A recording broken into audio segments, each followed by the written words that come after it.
As you're getting ready for the holiday weekend, we are going to give you some tidbits on how you can be safe out there. I was just reading a statistic that said fire sparklers, you know, the ones we give the kids, burn at 1,200 degrees. Is that true? Well, joining me now from the Eagle River Fire Protective District is Tracy LeClair. Good morning. How are you? Good morning. I'm good. How are you? Tracy, and we both spell it the right way. No E's, no I's, just a plain Y. Just the Y. Do other Tracys ask you that? Always. Always. It's like when you meet a Tracy, they're like, how do you spell it? We spell it the right way. Now, Tracy, this is a big weekend. Fire danger is high. Is it true that sparklers run at 1,200 degrees? They do. 1,200 degrees Fahrenheit. Wow. And to give you a little perspective, glass melts at 900 degrees Fahrenheit. So they seem like they could be trouble, and we hand them to our infants. Yeah. What we recommend is a safer alternative is to give them glow sticks. And okay. I know it's maybe not as fun, but it's certainly much safer.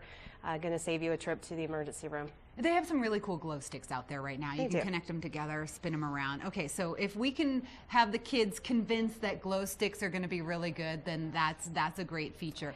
What about forest fires right now? It's windy, it's dry. You said fire danger is creeping up. Yeah, fire danger was high in the upper end of the valley yesterday, and moving to very high to extreme in the south end of the valley. Okay, so we've got a high fire danger. Now, Tracy, when it's dry like this and the winds come kicking up, which they have been quite a bit, does that increases your risk of fire danger, right? It does. And you know, one of the things we want to talk about, especially with the 4th of July weekend, is that we have a lot of tourists, a lot of visitors to the valley. They're going to be wanting to do campfires. They're going to be wanting to do fireworks. Fireworks, anything that leaves the ground is illegal in Colorado. Okay. And any sort of fireworks are illegal on Forest Service or BLM lands. Okay, so if you're camping and you want to shoot off some fireworks. Leave the fireworks to the professionals. There are plenty of professional displays around the county.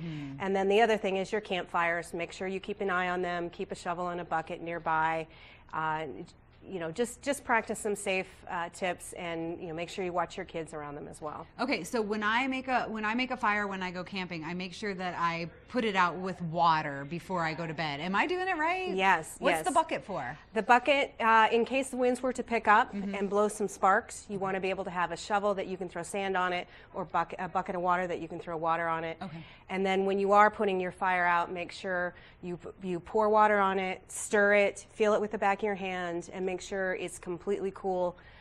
If you let any of those coals underneath stay hot, it can flare up again in the middle of the night. Especially if that wind starts coming up in the middle of the night, you're camping out or something, and it starts getting windy, that could spark that again. Right. And, and every weekend, it seems like in the summer, we get called out to smoke reports, and it turns out it's just a campfire that somebody left and it hadn't put it completely out. All right, you're drinking beer and you're like, I think it's out. I'm going to go to bed now. All right. Well, Tracy, thanks for coming in and giving us all that information on how to be safe this holiday. Tracy LeClair is with the Eagle River Fire District. You don't want to have to call them, so make sure you extinguish your fire completely and be super careful with any kind of sparklers or fireworks out there. We're going to head back up to Beaver Creek, where it seemed like there was a lot of water because that river is roaring, but they're going to let us know what is going on with the weather for the weekend.